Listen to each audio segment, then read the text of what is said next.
Discover restorative knee pain solutions, emphasizing timely, comprehensive care beyond surgery or drugs. Problems, or maybe you have a loved one that's doing the same or in that same process.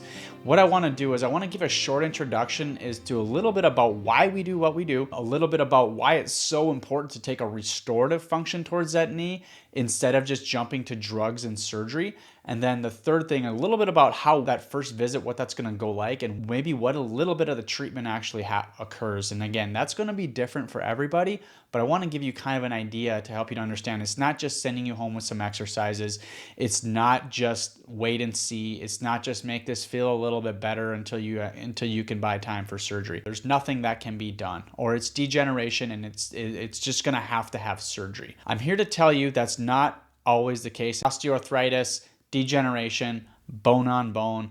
One of the big things that people often say is, I've been told it's bone on bone. In fact, it's usually not the case.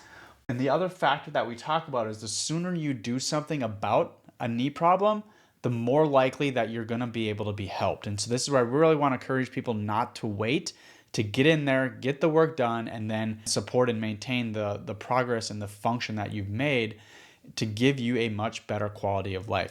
And I realized, we put a lot of emphasis on the health of your spine and the nervous system because that controls and coordinates all aspects of the human experience. We put a lot of time into helping people with food, nutrition, figuring out the underlying triggers behind their diseases or their problems. But one of the things that I hadn't been really taking care of or maybe dismissive or would refer out for was knee problems. And I believe that there is a lot more comprehensive approach that people can benefit from. And that's what we strive to deliver here today. Our intention in these first two areas is where we can still help people. Once it gets out into this area here, the likelihood of us helping you is not so great. The treatments we do, they're not there to make you feel better while the problem continues to progress. What the treatments we look for is what can we do to increase function and to help to stimulate a healing event in the body.